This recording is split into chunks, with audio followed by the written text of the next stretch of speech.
Hello and welcome to the Safety Goals Podcast with Justin Torres and Charlie One, presented by InjureFree. This is episode 9 with Jay Kimmel. Justin, Jay is an amazing individual and a strong partner for us here at InjureFree. But he's someone who's revolutionizing the telemedicine space and really trying to scale access to our qualified medical professionals in youth sports using telemedicine. Really excited about today's episode to talk about where the future of sports medicine is headed and how we get more athletic trainers on the fields.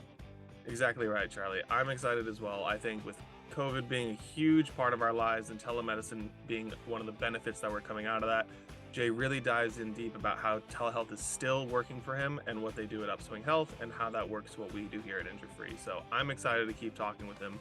Without further ado, let's get into the show. Okay, we are here with Jay Kimmel of Upswing Health. And Jay, it is a pleasure to have you on. I think for me, whenever I do these episodes, I'm researching our guests for, about a week in advance. And it's almost like meeting, a celebrity when you finally get to talk to them. It's like, oh, cool. I've done all this knowledge, seen you on TV interviews, read articles.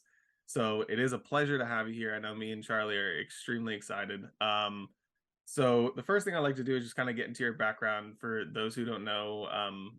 Went to Cornell. You've gone to University of Rochester for your residencies, and even Columbia and Temple University as well. So you've got some pretty cool places that you've been.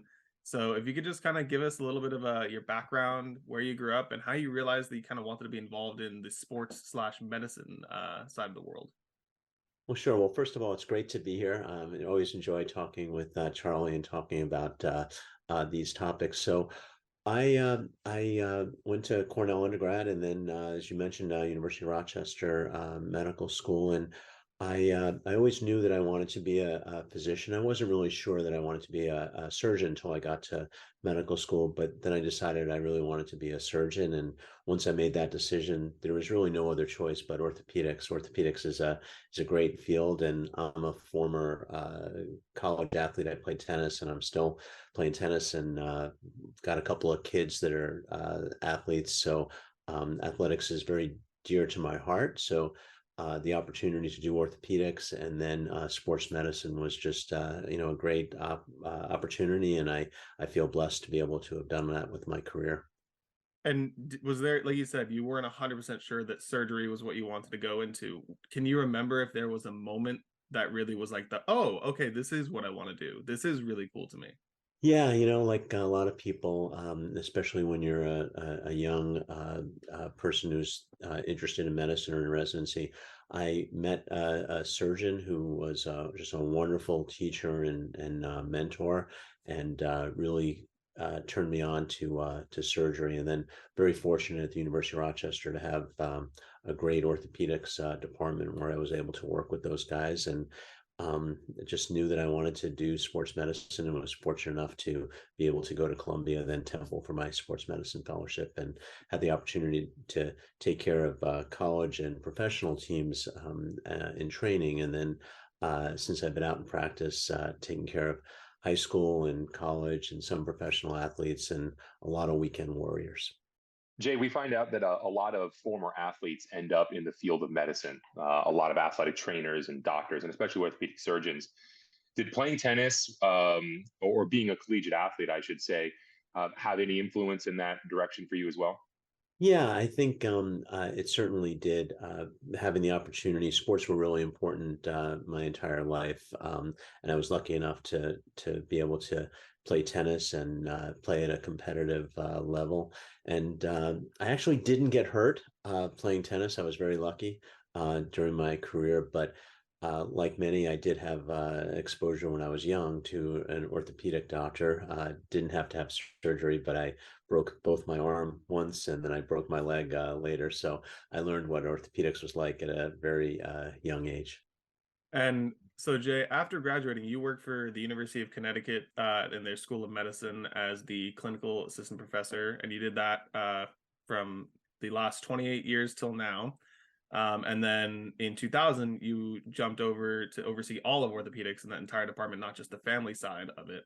Was there something that you were drawn to about orthopedics in particular versus another area of being a physician? Well, orthopedics is a great field because, and we'll talk about this in reference to upswing. A lot of times, if you just give people some good advice and give them some self-help programs, a lot of times they'll get better and on their own. But the other really cool thing about orthopedics in the last 20, 30 years, right, is that we have gone from doing big operations with big incisions to doing almost everything arthroscopically. And I watched that during my career. It's kind of great what we've been able to do. People used to have their shoulders operated on and spend a week in the hospital, and have all these big incisions and pain medicines and things. And now it's all done as outpatient surgery with little incisions and very little pain medicine. So orthopedics is really a great field, and it's continuing to get better. I think you were asking about the University of Connecticut. So I was also very fortunate during my career to be a professor in the Department of Orthopedics, where I taught orthopedic residents surgery, but also in the Department of Family Medicine, where I'm the site director for orthopedics. So I get an opportunity to teach the family medicine residents, those that you guys have as family docs, teach them orthopedics in the clinical setting. One of our previous episodes is with Dr. Cindy Chang, who also started her career in family medicine.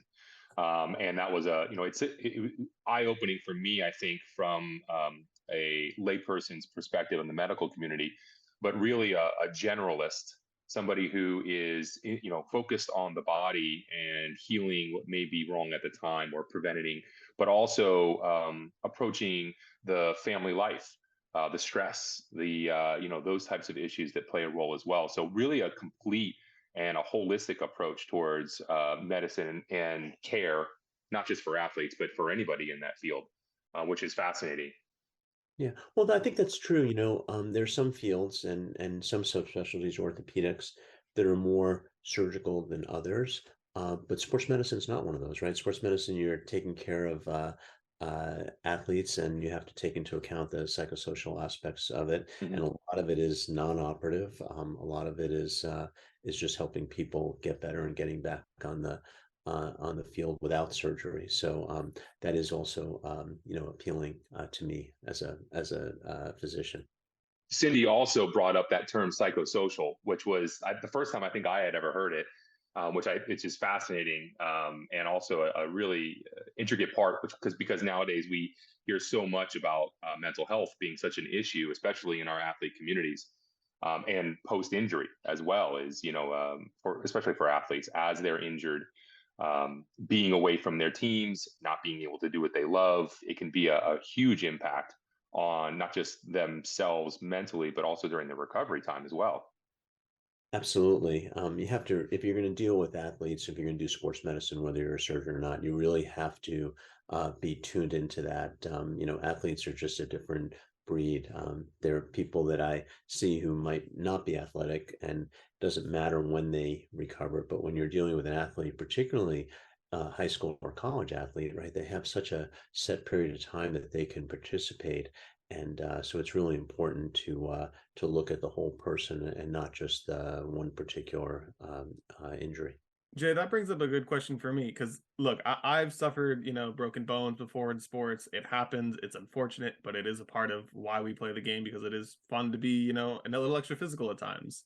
But I know that for one thing, whenever I broke a bone, was that I was able to adhere to the recovery stuff. You put my arm in a cast, I wait out the time. But once the cast comes off, that itch to play and get back on the field or on the court starts to creep up really, really quickly. Do you have any recommendations or things that you've seen in your experience that you would give advice for to an athlete to say, hey, I know you want to get back, but if you do this, it could really, hurt your chances of letting that injury heal correctly or getting back at the right time frame?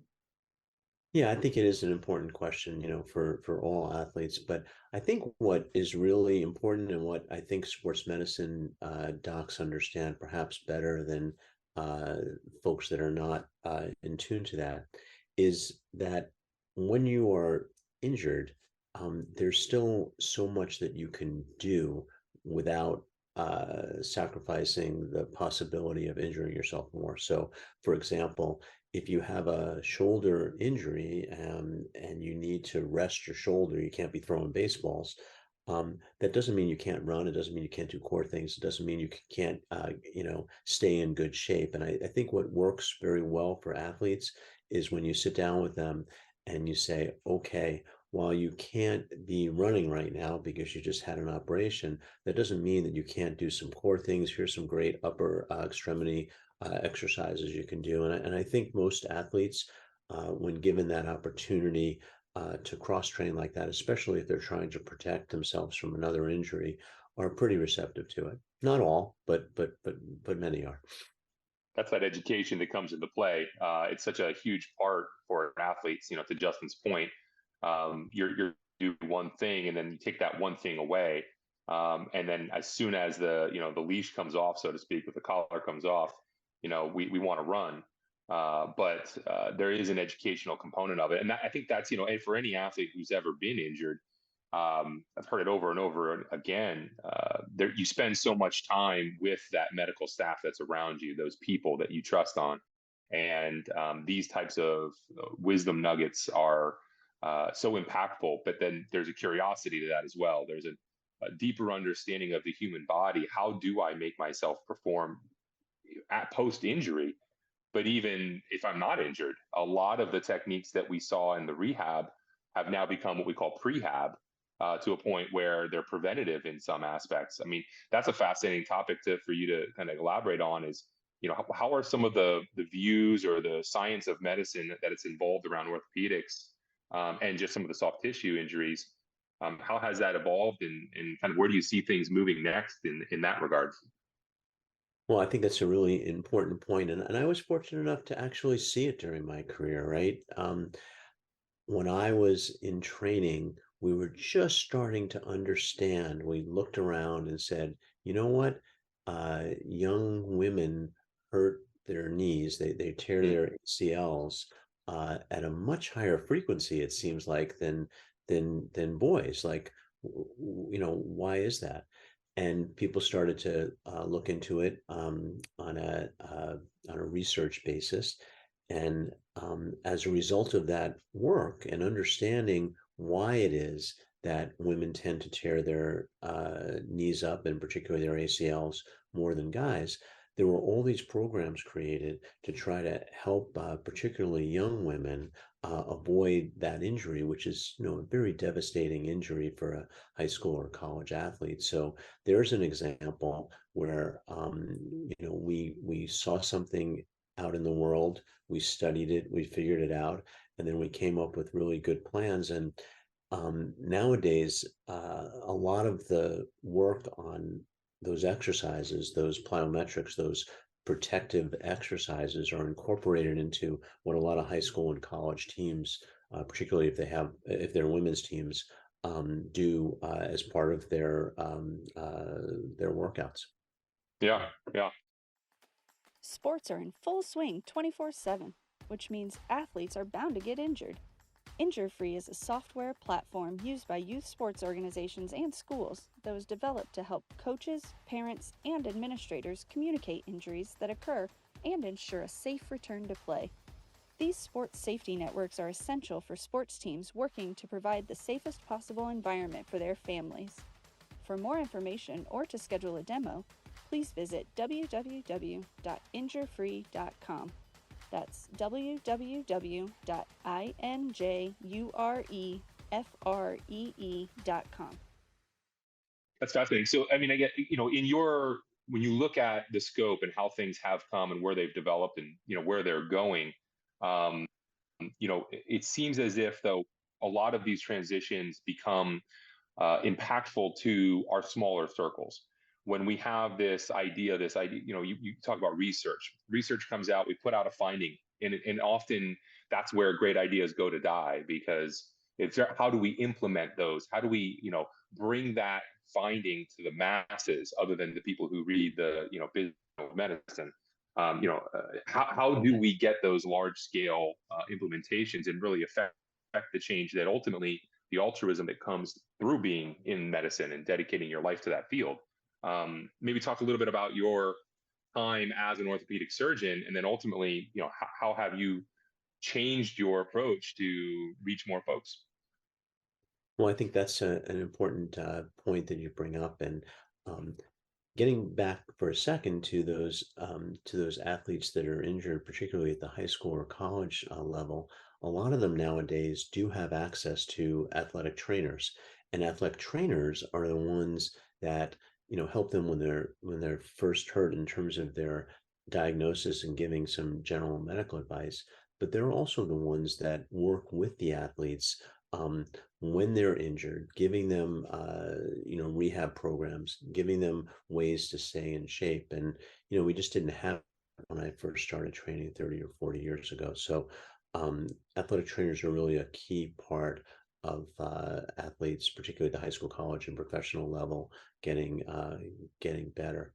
I also think that there's an emphasis now uh, on sports, even when the kids are young, in terms of training. When I played college tennis, we did not ever see a weight room. I don't think I knew what a weight room was, right? And now my girls, one of whom was a tennis player, another a field hockey player. When they were in college playing, they were in the weight room. So these are just things that have changed over time, over the years, that have been really important for athletes. Doesn't mean that they don't get hurt. They still get hurt, but they're in overall much better shape as a result of the knowledge we have now. One of the things I think that is interesting that I don't know if everybody understands is the relationship between a doctor and an athletic trainer. And we talked about scaling your impact as an individual. You have this wealth of knowledge. Maybe explain a little bit about how athletic trainers work with you or with a particular doctor and how that can amplify that individual's reach. Sure. Well, as an orthopedist, we do go out and work and cover games, whether they be hockey or football games, but we can't be at the schools all the time. So we rely very, very much on athletic trainers, certainly at the college level, and if the high school is fortunate enough to have athletic trainers. And at least here in Connecticut, there's almost always a really good working relationship between the athletic trainers and the orthopedists, so that if a young athlete gets hurt, the athletic trainer obviously can talk to the athlete, their parents, but then a lot of times they'll text the doctor, so they'll text. We can talk about it in real time about what to do, and then when the athletes have to come to the office if they are hurt or they need some imaging studies. Then many times we can see the athlete, but then we'll talk with the athletic trainer afterwards about what to do. So it's really nice to have that communication, and I'm fortunate, at least where I practice, to have that ability both with the high school and college and professional trainers. And Jay, I think, communication, especially in most things in life, but especially health, is super, super key. And I think let's kind of segue into Upswing Health, which you founded in late 2017. You've been the president ever since, for the last 6 years, but in the last 4 months, you've actually taken up the role of CEO. Hmm. So I really just want you to kind of tell our listeners a little bit about what Upswing Health is and how it does allow you to increase communication and expand your outreach and be in more places at once than really a human body is capable of doing. Well, and I would add to that, one of the main reasons that my partner, Dr. Schutzer, and I founded this was to improve access for everyone. It started with athletes that are near and dear to me, but as we moved on, we realized that we could help many people who perhaps were not athletic, but our first group was athletes at the high school and college and recreational level. But what Upswing does is it improves their access to care for any type of orthopedic injury. And the way that we do that is we do it by duplicating the doctor-patient relationship. So if you, Justin, hurt your shoulder and you called me on the phone, I'd ask you a series of questions, right? And then we'd come up up with some different possibilities that it could be. We talk about what to do, and we give you some advice and a program. Well, it's not practical for everybody to call me. So what we did is we invented some algorithms that duplicate that experience. So you come to Upswing, and we have technology that will ask you a series of questions about your injury, anywhere from your neck all the way down to your toes. And then it'll give you some possibilities, give you some possible conditions. And you can read about it, and you can do some self-help programs as well. But what's really important about Upswing is that it's not just technology, it's the human touch. We very much believe in the importance of talking to somebody when you're hurt, at the moment that you're hurt. And who better to do that than athletic trainers? So our first point of contact are those athletic trainers. So if you come to Upswing, you can use the symptom assessment tool, figure out what's wrong, but you can also talk to an athletic trainer within 15 minutes, and they'll give you really good advice, what to do right away. Maybe it does sound kind of bad, like you do need to go to the ER, or maybe it really doesn't sound that bad. You can rest and ice, and maybe see a physician in the morning. But at the same time, we also have those physicians to back up the trainers. And if you need to speak to a physician right away, we can set up an appointment for you to see an orthopedic specialist for a telehealth visit as well. And telehealth has been something that historically, I think a lot of folks felt that it was going to be majorly impactful. And I think you hit on it, that folks want to talk to a live person. They especially in those moments of either their child being injured or I don't feel well. That's the comfort that they get, for that human to human contact. But then COVID hit, we weren't allowed to have contact, and we saw telemedicine kind of take an upswing, pun intended. And we've seen some lag on there too. Now people are still utilizing telemedicine. It was an understanding, a point where people said, hey, this is a lot easier for the colds, the sniffles, not when my bone is broken necessarily. Sometimes it is. But in those situations, we've seen a little bit more folks engaging with that. What have you noticed from a trend around telemedicine, pre-COVID, during COVID, and now as an extended beyond? What are some of the stats showing you guys now? So pre-COVID, there really was not much in the way of telemedicine at all.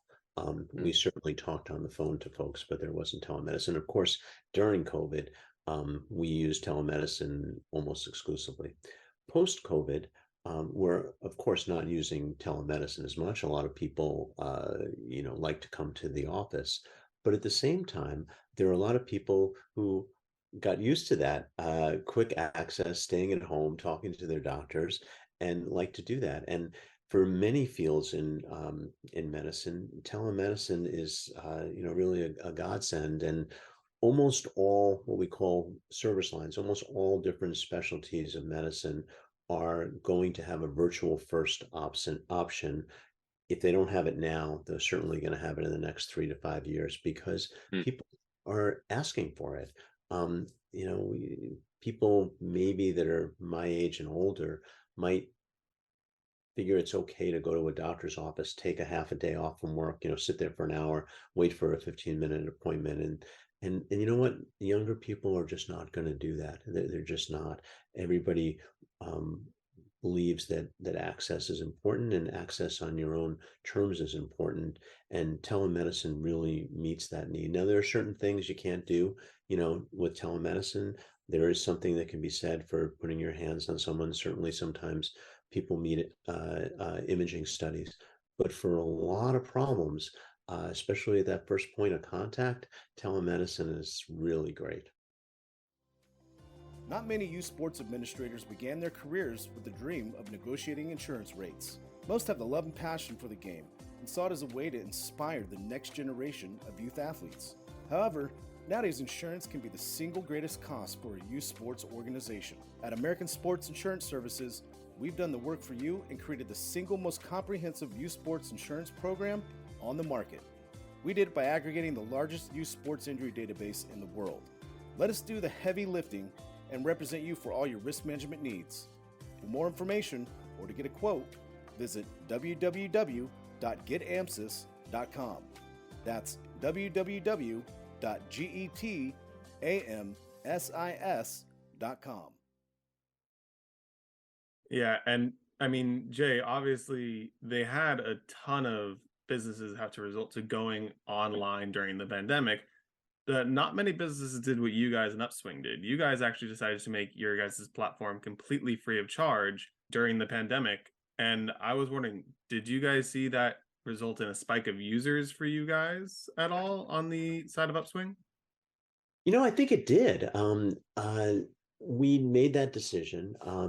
It was the right thing to do. People couldn't get into their doctors, so we provided that information, and we now have over 2,000 people a day finding us, coming to our site, using our conditions, and I think as a result of all of that, if you we have about 150 of the most common orthopedic conditions on our website.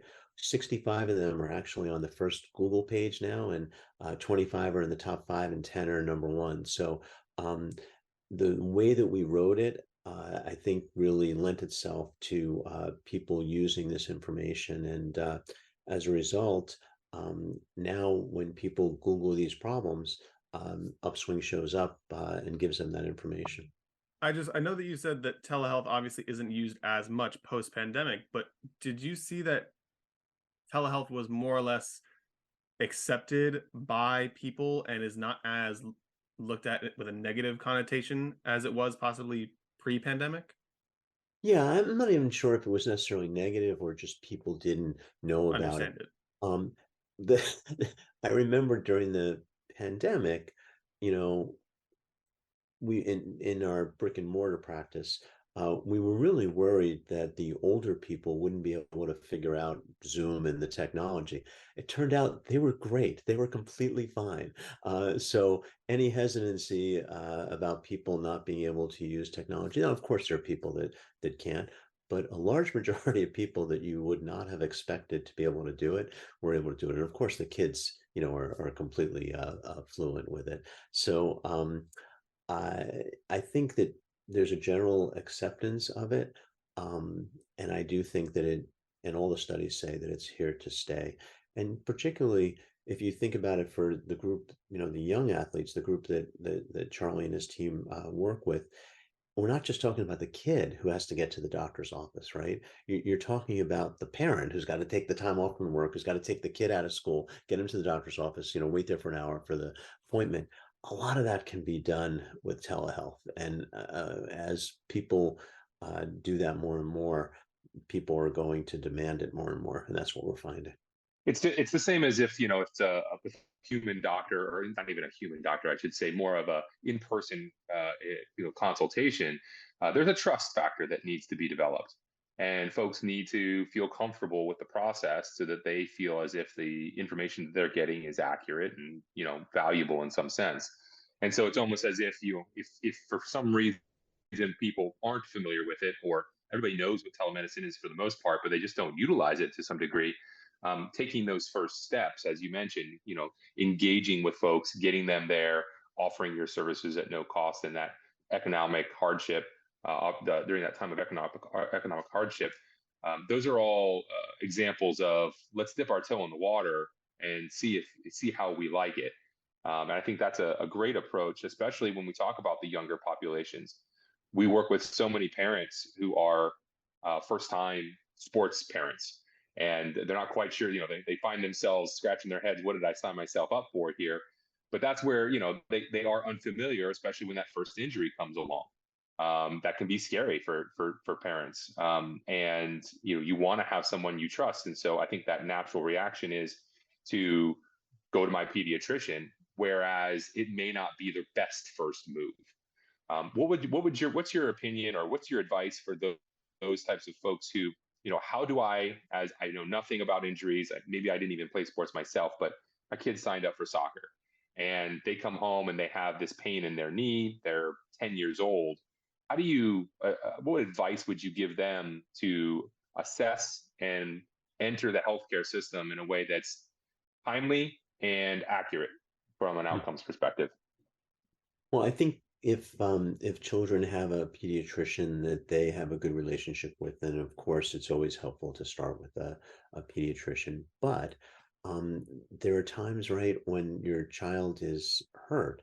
Maybe you're at a game, you're at a tournament far away, or it's the weekend and you don't have access to the pediatrician. So, what would a high school athlete do in that situation? The high school athlete would talk to their athletic trainer. So what Upswing does, in combination with InjureFree, is it can provide the opportunity for everybody to, when they have a question, talk to an athletic trainer. I mean, how great is that, really, when you think about it? And that's what we're trying to do. Is we're trying to get everyone the opportunity to talk to an athletic trainer, similar to how a high school or college athlete would be able to do it. But certainly, there's nothing wrong with starting with a pediatrician if there are times that you can see the pediatrician.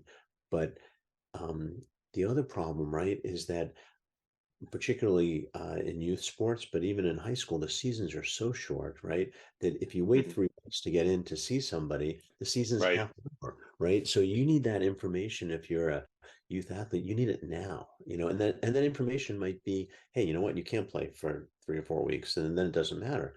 But if it's something where you can, you don't want to wait 3 weeks to get in to see somebody to get that information while you're sitting out. Yeah, and that's great. I mean, just to back that up with a few statistics that we share here is that we've got roughly 45 million kids in the U.S. playing sports every year, and in that 45 million, 8 million of them are playing high school sports. Of the 8 million that are playing in high school sports, about half have access to an athletic trainer. So when you take do all the math and you run those numbers, we're talking about 40 million kids a year who do not have access to an athletic trainer, or in some majorly minor way. I mean, they have a limited access in some fashion. So I think that from a scalability discussion, right? This is a way for folks who are away from their pediatrician, or they don't want to wait 2 weeks to get into the office at best, to speak with somebody who is knowledgeable, to give them advice on how to handle the situation, and then even further, even triage to some degree, speaking with the right medical professional. If it is an orthopedic surgeon, who is that right person that we need to get them into? And even more so, if I'm away. I mean, you made a great point. So often we actually have the U.S. youth soccer regional tournaments are going on right now, and so there are families that have left their home state. They are in a neighboring state in some way, shape, or form, and they're there all week. They're there all weekend. Their child gets hurt, and they're not quite sure what they do at that point. Now they're in a hotel room with a kid in a bag of ice. Those are the moments that I think we're hoping to alleviate some of those concerns, and certainly, like you said, provide and scale the resources of athletic trainers and medical professionals in a way that's easy and accessible for those families. So that's I think that on a high level, I mean, the altruism around access to healthcare is really where Upswing is focused in a bigger fashion, because it is a major issue here in the United States. Is just and quite frankly around the world for the most part. How do I get into access for care when I need it in these acute situations? What are your thoughts on just the larger picture of healthcare in the U.S., and how can we improve some of these longer outcomes that we're dealing with? Well, that's a conversation, I'm sure, for another couple of hours on podcasts. But Right. but focusing in specifically for athletes, as you mentioned, one of the main issues is we don't have enough athletic trainers. Doesn't matter where you are in the country, we just do not have enough athletic trainers, and it is horrible that only half of the high school kids have access to athletic trainers. So one of the things we want to try to do is try to improve upon that, make athletic training be a career that more young men and women want to go in. We need more athletic trainers. They do a great job, and we definitely do. In terms of access to healthcare in our country, we just need to do so much better. But while we can't solve that for all of healthcare, we're trying to solve that in orthopedics by using technology to help people and giving them self-help programs. And then those people that really need to go to the doctor go to the doctor. I do want to make one other comment, which I think is important, about what you said and what Upswing combined with InjureFree can do. A lot of times when you're away from home in particular, um, and you don't know what to do, what do? You wind up going to an urgent care or an ER. And many times that is necessary. Look, you can't walk on your leg, you need to go. There's so many reasons you need to go, but there are a lot of reasons you don't need to go. For example, we see many times when people will finish let's say a basketball game or a soccer game, they finish the game, and their ankle's a little sore, and they don't know what to do. So if you don't know what to do and you don't know if you can play tomorrow, you go to the ER. And in many parts of this country, you can sit waiting for 6, 8, 10 hours, and then you get an X-ray. And then oftentimes you're given some information like you have to stay out of play for 3 weeks until you see a pediatrician, right? Right. Yeah. And that's really not good. As it turns out, if you finish the soccer game and your ankle's a little sore, you really don't need to go to the emergency room. A good athletic trainer would help you by telling you to use rice, to elevate, to ice, to rest. But if you can walk on it, but it's a little sore, you don't need to get an X-ray in the emergency room that night. You can clearly wait till the next day or even later if you're feeling better. So that's just another example where too much in our country, there's just too many people that are forced to go to ERs and urgent care centers for their care when they don't need to. And that's the most expensive, least value way to get care. Yeah, it's the outcomes. I think that you make a great point there is the specialists and the people who are designed to deal with these types of injuries or trained, I should say, like an athletic trainer or an orthopedist, they are going to be more informed on the appropriate recovery techniques and giving that advice. And you're so right. I mean, coming out of the ER, you don't play anymore for at least 2 more weeks, right? And just some kind of blanket statement approach towards it, when it really is an individual type of nature. And often, you hear the whole situation around injuries. If you play on it, will it get worse? Can I further this injury, like a really bad bruise, or something along those lines? And that's where I think the specialty approach towards athletic trainers and with orthopedists is that they have a deeper understanding of the risks that are involved, but as well as getting the kids back, and getting those athletes back to where they want to be, because that is such a huge stressor when you're away, especially if it's towards the end of a season and there's playoffs and championships. My team's relying on me, and you're asking me to sit out for 3 weeks and the season's over, right? It's like that kind of approach. So that's fascinating, and I love that addendum there. And then also gets into what we first started talking about, right? Which is oftentimes when you go to a center like an ER or urgent care, you are going to get a note that says out of play for 3 weeks. And then what does that mean? If you injure your ankle, does that mean you can't do some upper body lifting? You can't do some core stuff? A lot of times those are interpreted, very strictly, that you can't do anything. And that's probably the worst thing for an athlete, both physically and psychosocially. So the option of, talking to a trainer and then maybe a sports medicine specialist immediately, it can be really helpful. And again, I don't want to say on the podcast here that nobody should go to the ER. Of course, you need to go to the ER, Right. But it is really a fraction of the folks that do wind up in an ER after a soccer tournament on a Saturday night for 8 hours. A lot of those folks don't need to be there if they had some good advice. Hi, my name is Charlie Wund, and I'm the CEO and founder of the Agency for Student Health Research. When I started the company over a decade ago, I aimed to help reduce injuries within youth sports. Since then, InjureFree was created as a risk management software platform and has grown to become one of the leading injury reporting platforms used by thousands of athletic organizations and schools nationwide. Our expansive education library and reporting technology provides the tools administrators need to take the pain out of risk management. As a former high school athletic director and youth sports organizer, I understand the regulatory compliance requirements and need for individual accountability.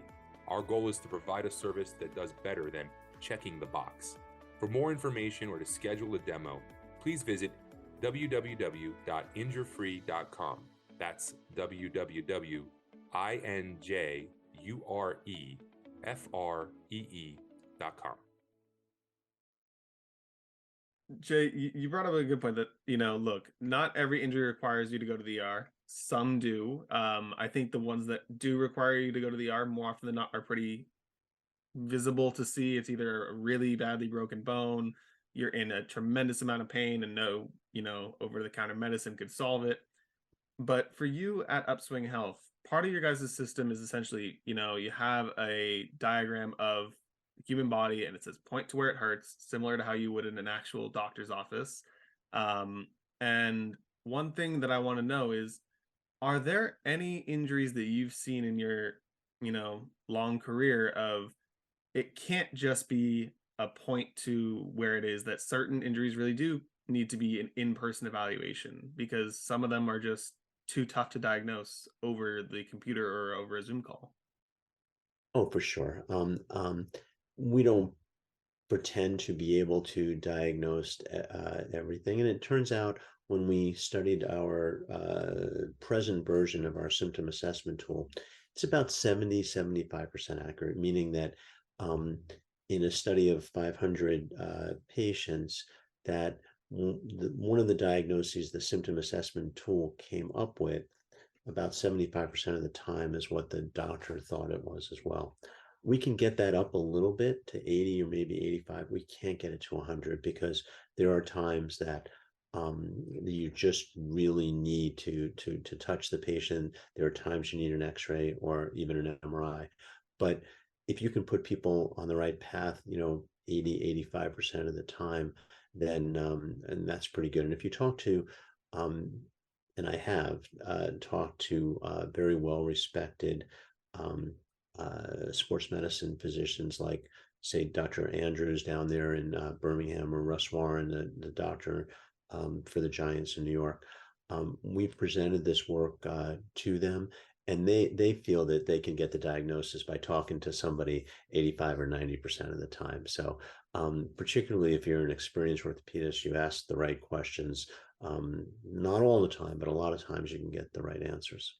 That's fascinating too, because not just, you mentioned the Giants from a football perspective, but we also see now the spotters that are coming into the pro sports, and specifically around concussions.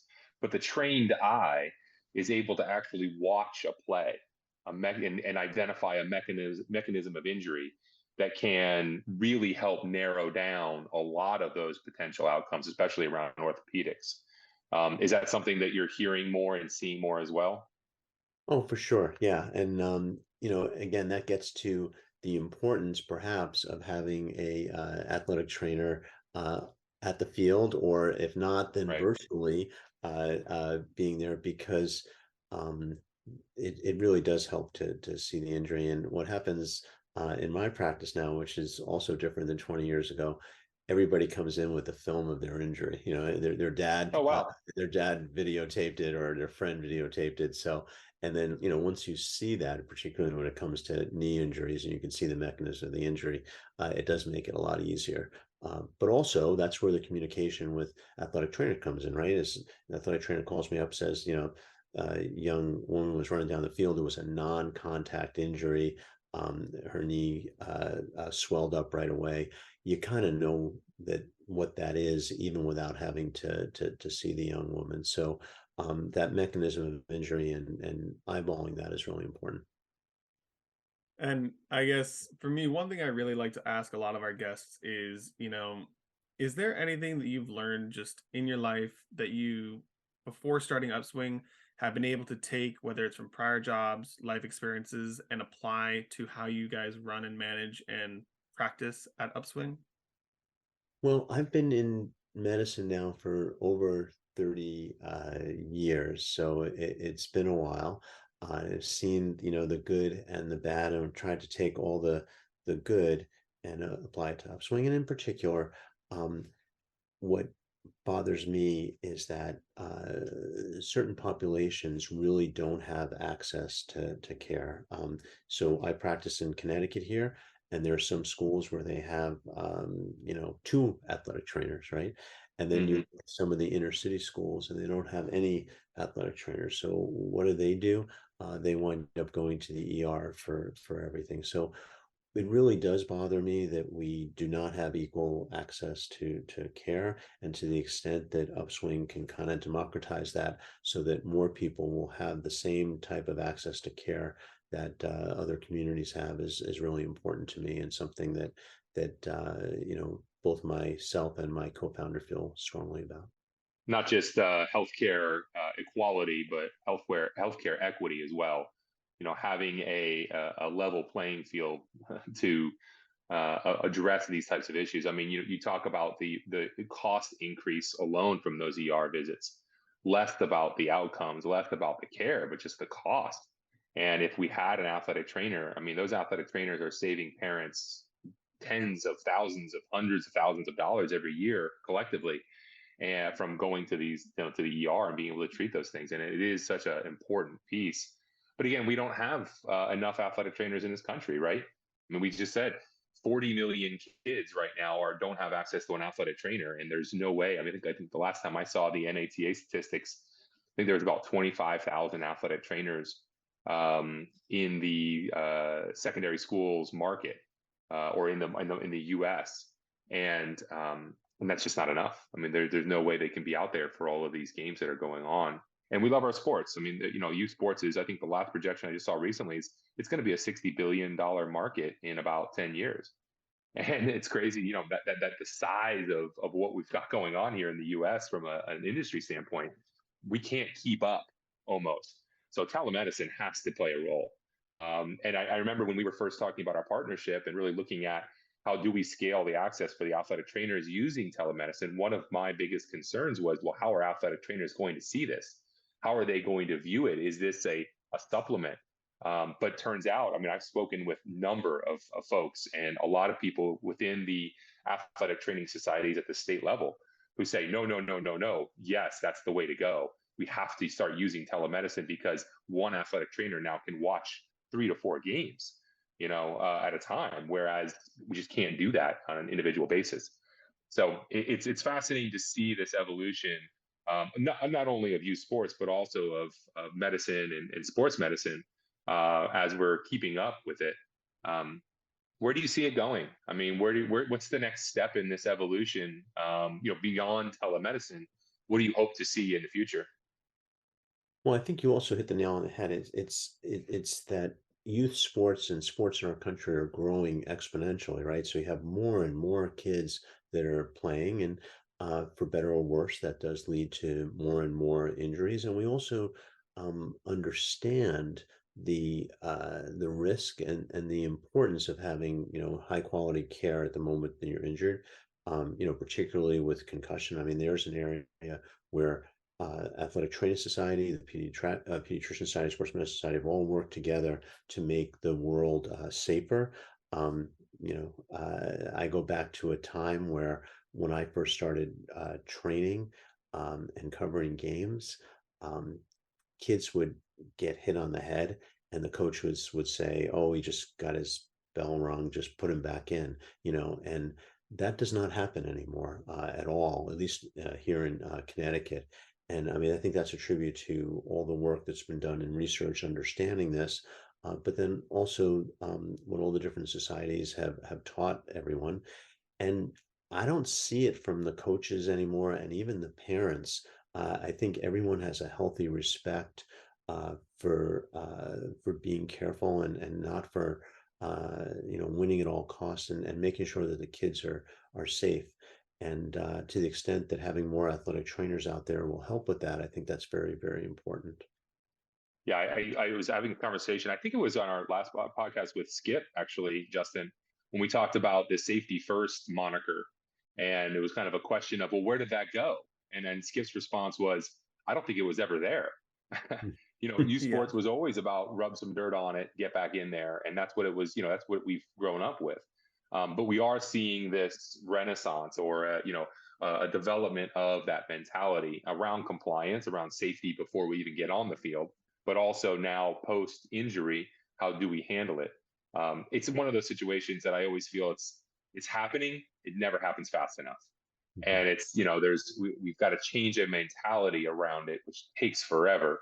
And in the meantime, we've got kids who are, like, to your point, don't have access to healthcare, going to the emergency room, don't have visibility to an athletic trainer. How do we solve these problems? And I think that's one of the things I love about our relationship so much, is that there's a shared vision for creating change, positive change that ultimately reduces that burden and creates a safer playing environment for these kids, and benefits the families as well, and the organizations, quite frankly. The more kids you have that have positive experiences, that are out on the field playing, the better the health of their bottom line, if we've got to get to a financial standpoint, which is all too often the case. So I think it's a win-win for everybody, taking care of the kids, and there's no doubt that that's the way to go. It's just, how do we do it faster? How can we scale? And I see, definitely telemedicine as a next step in that play. One of the things I wanted to mention too, that I don't want to completely let cat out of the bag, but I love our project around the virtual athletic trainers, and you mentioned the video, which I think is fascinating. But maybe just a high level, kind of your thoughts on what we're trying to accomplish there together, and how you see that impact. What can we accomplish when it comes to virtual through a streaming video sense? Well, I think we can all agree that in the best possible world, there would be enough athletic trainers that all the youth games would be covered. And Yep. you didn't Amen. mention it, Charlie, but what we had talked about is that there are times now where games are canceled because you don't have an athletic trainer, and it's deemed that it's not safe for the kids to play. So this mismatch between a lot of kids playing sports and more and less athletic trainers is leading not only to potential safety risks, but games getting canceled. Nobody Yeah. wants, kids, parents don't want that. So one of the ways that we can work together, I think, to help to solve that would be to have virtual athletic trainers. So athletic trainers that were not actually on the field, but watching the game in a two-way communication with the refs and the coaches, and eventually the kids and parents, to help them, give them that general medical advice and that quick access to that question, what do I do? Which is the question that almost everybody has when they're hurt. Yeah, and it mirrors the professional ranks now, where we have a trained medical professional sitting in an elevated position watching a game, who is not on the field, who is not administering care, but can spot and say, hey, that child or that athlete needs to be looked at. And there's somebody there who can handle those types of, those directions. So it is, mirroring what we're seeing at professional level, but scaling and using technology to do that, which is innovative in so many ways. There's one thing too, I didn't even mention, Jay. I don't know, I can't remember if it came up, but recently we were talking to one of our insurance carrier partners, and they actually mentioned that there was a claim that came in one of their states, where the carrier was actually requesting video of the injury. And it was this, aha moment, now full circle, because insurance has played such a big role in healthcare, that it's really now the future, is that we will expect to see and have this level of insight and access, which I think, cross your fingers, we could solve a lot of problems and actually reduce the care, if not the financial burden being placed on the families. But wouldn't that be the day where we had cameras everywhere and enough athletic trainers to man those positions? That would be a great day for everybody in youth sports. That'd be terrific.